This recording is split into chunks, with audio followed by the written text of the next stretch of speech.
Hello everyone, welcome to my YouTube channel. तो आज हम सत्या के चैप्टर नंबर 2 का एक और टॉपिक स्टार्ट कर रहे हैं जिसका नाम है reactions of monosaccharides.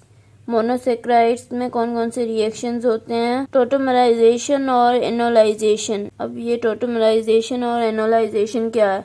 The process of shifting a hydrogen atom from one carbon atom to another to produce enediols is known as tautomerization. Tautomerization में क्या होता है?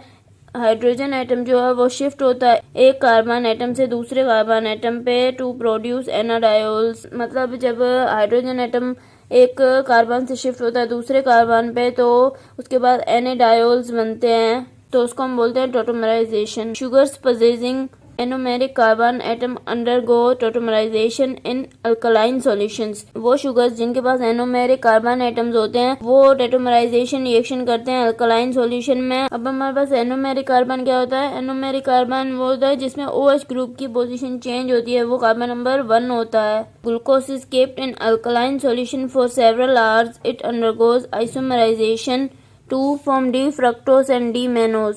जब ग्लूकोज को हम अल्कलाइन सॉल्यूशन में कुछ घंटों के लिए रखते हैं तो ये आइसोमराइजेशन रिएक्शन करता है और कन्वर्ट होता है डी मेनोज में।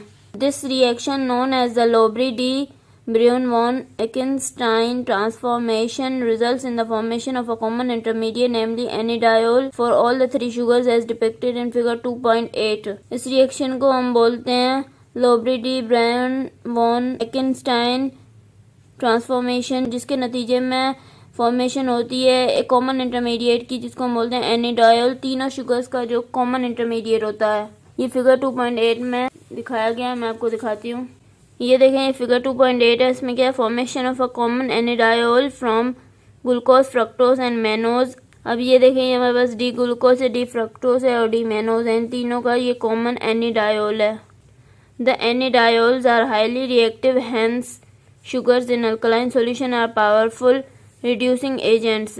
जो एनिडायोल्स होते हैं, जो कॉमन इंटरमीडिएट है जो तीनों शुगर्स के, D glucose, D fructose, D mannose के, वो हाईली रिएक्टिव होते हैं। इसलिए जो शुगर्स हैं अल्कलाइन सॉल्यूशन में वो पावरफुल रिड्यूसिंग एजेंट्स होती हैं। अब हमारे पास एक और टॉपिक है जिसका नाम है रिड्यूसिंग प्रॉपर्टीज। ये भी एक रिएक्शन होता है मोनोसेक्राइड्स का। The sugars are classified as reducing और नॉन रिड्यूसिंग। शुगर्स को दो क्लासेस में क्लासिफाई किया गया है, रिड्यूसिंग में और नॉन रिड्यूसिंग में। अब रिड्यूसिंग शुगर्स क्या होते हैं, नॉन रिड्यूसिंग शुगर्स क्या होते हैं?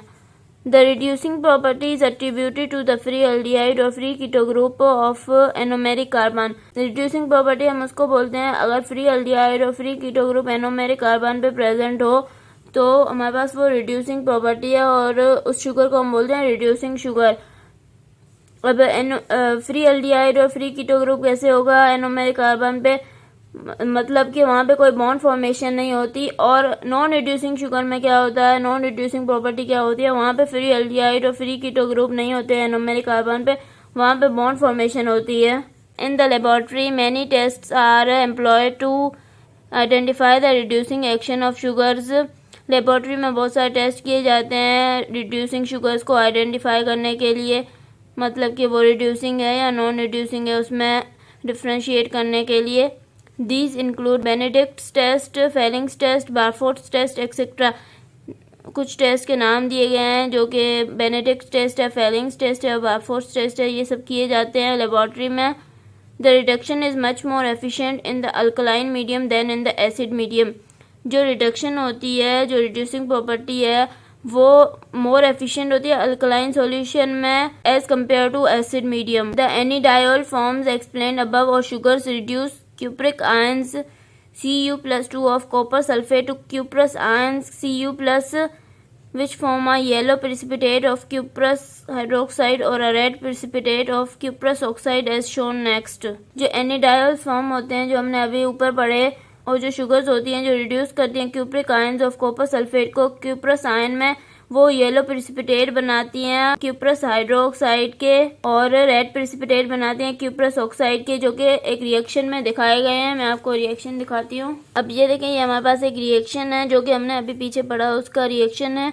ये देखिए, ये हमारे पास शुगर है, ये इसकी एनिडायल फॉर्म है। अब ये जो एनिडायल फॉर्म है या शुगर्स हैं तो ये रिड्यूस करती हैं कॉपर सल्फेट में क्यूप्रिक आयंस को क्यूप्रस आयंस में और फिर बनाती हैं येलो प्रेसिपिटेट क्यूप्रस हाइड्रोक्साइड का। ये देखें, ये हमारे पास क्यूप्रस हाइड्रोक्साइड है, इसका येलो प्रेसिपिटेट बनाती हैं। It may be noted that the reducing properties of sugars can not help for a specific identification of any one sugar since it is a general reaction. अब ये भी note किया गया कि जो रिड्यूसिंग प्रॉपर्टी है शुगर्स की, वो एक शुगर की स्पेसिफिक आइडेंटिफिकेशन में हेल्प नहीं करती, बल्कि ये एक जनरल रिएक्शन है।